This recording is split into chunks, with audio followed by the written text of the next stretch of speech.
Fellow Nigerians, I join you all today to commemorate and celebrate our Democracy Day. It is a celebration of freedom and a victory for one people, one country, and one Nigeria. As with all democracies, we will always be going through improvement processes in our desire to reach the goal of a mature democracy, a strong, evolved, and integrated nation-state to be reckoned with globally. In the last 2 years, we have witnessed and overcome a good number of testy challenges that would have destroyed other nations, especially relating to our collective security. The indefatigable can-do spirit of the Nigerian has sustained us and would keep pushing us to put these challenges behind us. Unfortunately, some of these challenges came in the shape of violent outrages, leading to loss of lives of many of our dear compatriots and the destruction of some of our infrastructure, including those devoted to improving our democratic processes. Once again, I want to render my sincere and heartfelt condolences to the families and friends of our gallant servicemen and women who lost their lives in the line of duty and as sacrifice to keep Nigeria safe. I extend the same condolence to the families and friends of our countrymen, women and children who are unfortunate victims of such senseless arsons, kidnappings, and murders. I also share the pains of families and direct victims of ransom seeking, kidnapped victims who went through unimaginable trauma in the course of their forced imprisonment. Let me assure my fellow citizens that every incident, however minor, gives me great worry and concern, and I immediately order security agencies to swiftly but safely rescue victims and bring perpetrators to justice. Fellow Nigerians, when you elected me as your president in 2015, you did so knowing that I will put an end to the growing insecurity, especially the insurgency in the Northeast.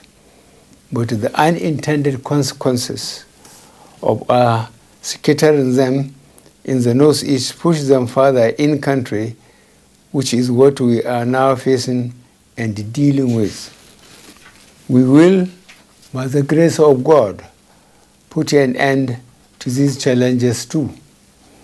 Unfortunately, like in most conflict situations, some Nigerian criminals are taking undue advantage of a difficult situation and profiteering therefrom with the misguided belief that adherence to the democratic norms handicaps this administration from promptly and decisively tackling them.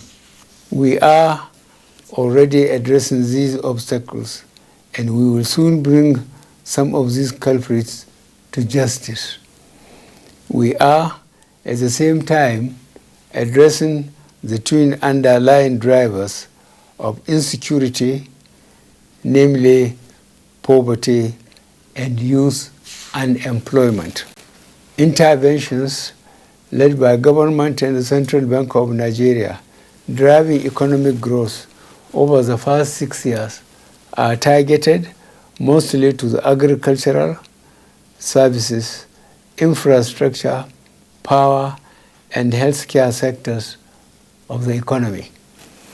In the agricultural sector, for instance, the Anchor Borrowers Program resulted in sharp decline in the nation's major food import bill from 2.2 billion United States dollars in 2014 to 0.59 billion United States dollars by the end of 2018.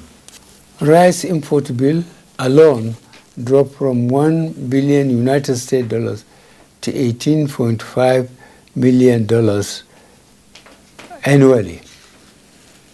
This initiative, supported by local production of rice, maize, cotton, and cassava. Government financed 2.5 million smallholder farmers cultivating about 3.2 million hectares of farmland all over the country and created 10 million direct and indirect jobs.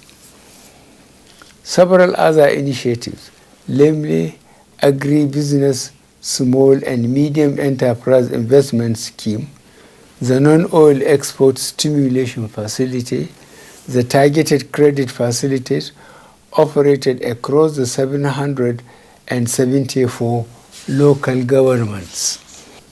In the manufacturing sector, the Central Bank of Nigeria, Bank of Industry, 200 billion naira facility financed the establishment and operation of 60 new industrial hubs across the country, creating an estimated 890,000 direct and indirect jobs. The CBN's 50 billion naira textile sector intervention facility increased capacity utilization of generators from 30% to nearly 90%. The Economic Sustainability Plan, our rebound plan for the COVID-19 pandemic, developed in 2020, is currently being executed. The plan is primarily focused on the non-oil sector, which has recorded phenomenal growth, contributing over 90% to the GDP growth in the first quarter of 2021. Though marginal, we have recorded GDP growth over 2 quarters, second quarter of 2020 and first quarter of 2021. This is evidence of a successful execution of the Economic Sustainability Plan by the federal government. My vision of pulling 100 million poor Nigerians out of poverty in 10 years has been put into action and can be seen in the National Social Investment Program, a first in Africa and one of the largest in the world, where over 32.6 million beneficiaries are taking part.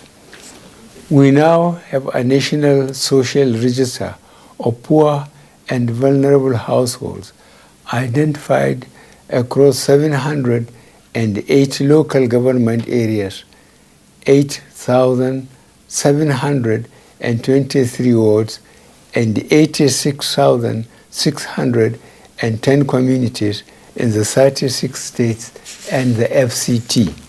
Our conditional cash transfer program has benefited over 1.6 million poor and vulnerable households, comprising more than 8 million individuals. This provides a monthly stipend of 10,000 naira per household. I have also recently approved the National Poverty Reduction with Growth Strategy Plan that augments existing plans to further reduce poverty in Nigeria.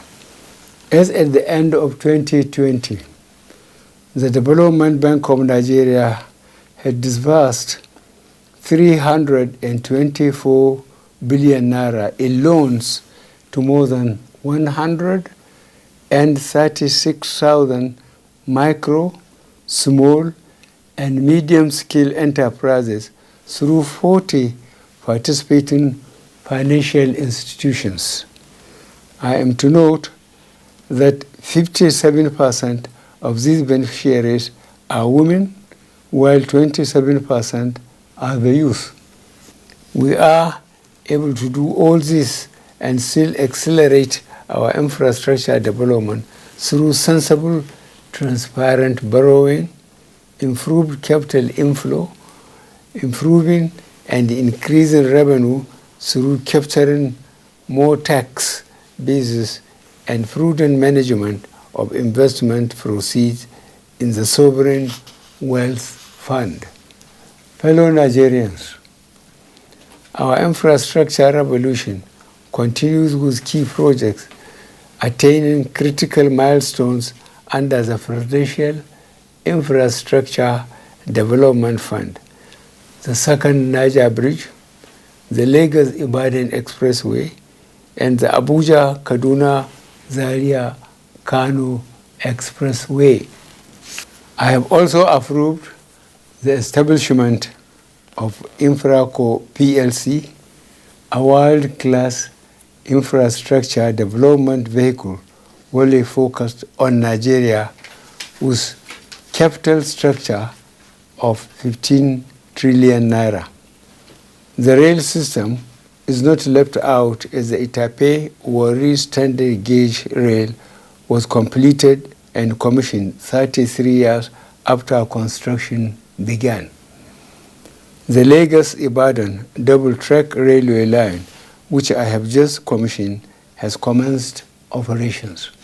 We are focused on ensuring that our infrastructure drive is key to economic growth and one that can be felt by every Nigerian. Building critical infrastructure in our ports is also opening up opportunities for the Nigerian economy. My approval for 4 new seaports using public-private partnership approach is hinged on growing the Nigerian economy. These 4 seaports, Lekki Deep Seaport, Bonny Deep Seaport, Ibom Deep Seaport, and Warri Deep Seaport, will create massive job opportunities and foreign investment inflows. We have worked at deepening our eastern ports, leading to success like Heaven City container ship berth at Calabar Port, a first in 11 years. Similarly, on 30th October 2019, an LPG tanker operated by NLNG berthed in Port Harcourt, the first time an LPG ship is berthing at any of the eastern ports.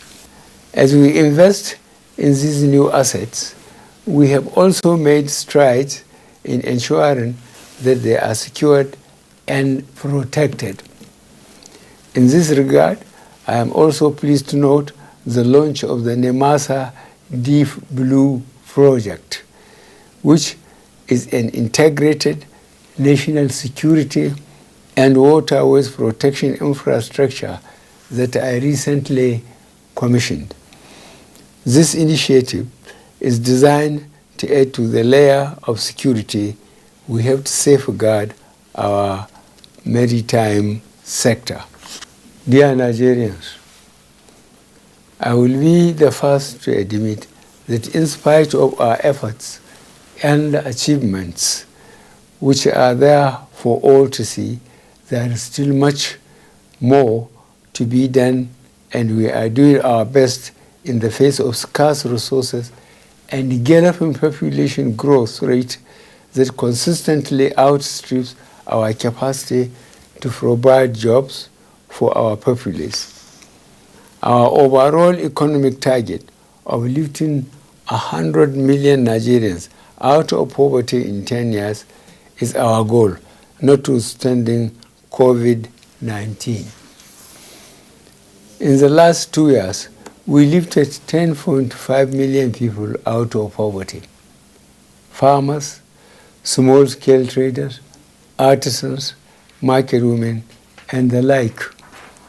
I am very convinced that this 100 million target can be met, and this informed the development of a national poverty reduction with growth strategy.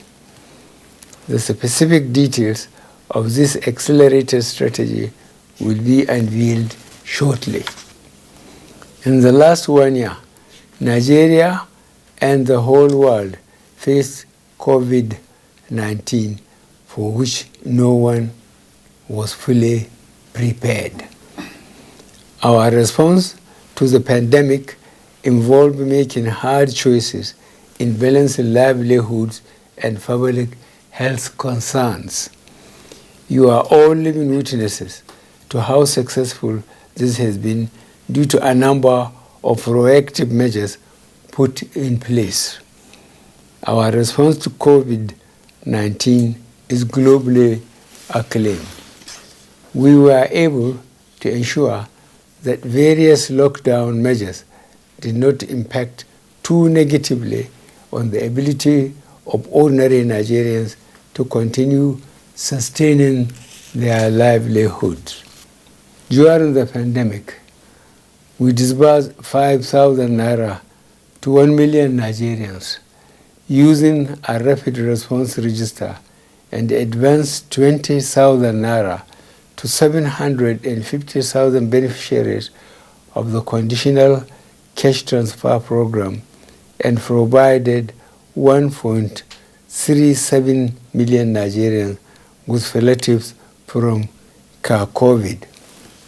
At the same time, the federal government released 109,000 metric tons of food reserve stock and 70,000 metric tons of grains to the poor and vulnerable in all 36 states of the Federation. In addition, government reduced interest rates from 9% to 5% for struggling businesses and extended credit facilities to 548,345 beneficiaries.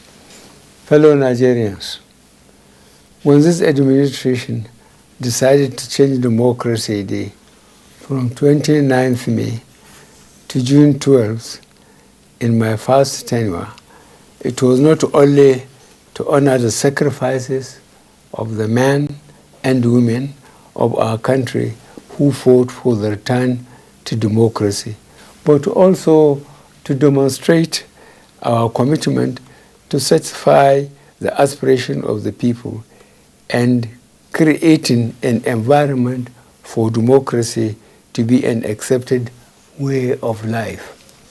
As your president, I remain committed to providing an enabling environment for a free, fair, and credible electoral system under my tenure.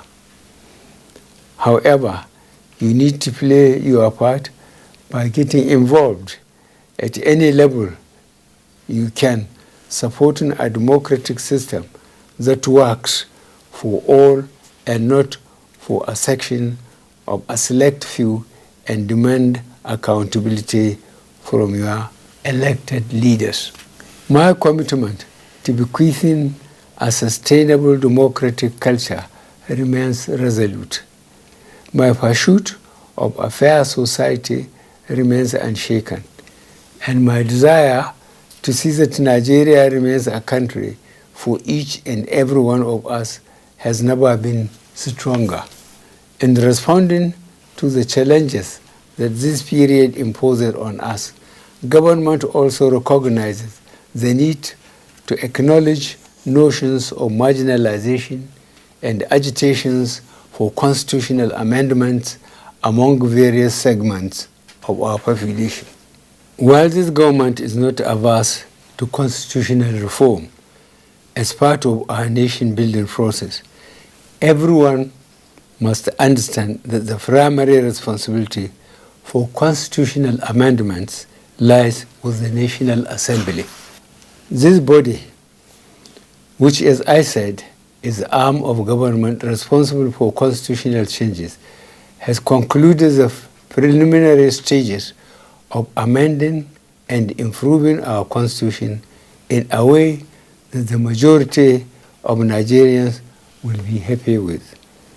Government is, however, willing to play a critical role in the constitutional amendment process without usurping the powers of the National Assembly in this regard. As a nation, we have come very far from where we started, and we are getting incrementally closer to where we ought to be. Overcoming the present challenges is but one of the necessary processes that we have to undergo as a nation so that we can come out stronger. The day I joined the Nigerian Army, I was prepared to lay down my life for Nigeria. As your president, I remain ever committed to upholding and defending Nigeria's corporate existence. In adhering to the fundamental objectives and directive principles of state policy, notably Section 14, subsection 2b, I shall do all within my power to ensure that the security and welfare of the people remain the primary purpose of government. I have, throughout my tenure, provided the security agencies with all they require relative to available resources and will be providing more as the dynamics unfold to put an end to our security problems. My strong belief in the Nigerian spirit gives me comfort that we are facing these challenges with renewed commitment to keep our country one. I thank you for your patience and attention, and more importantly, your resolve to join hands in making Nigeria the country of our dream. Happy Democracy Day. God bless us all. God bless the Federal Republic of Nigeria.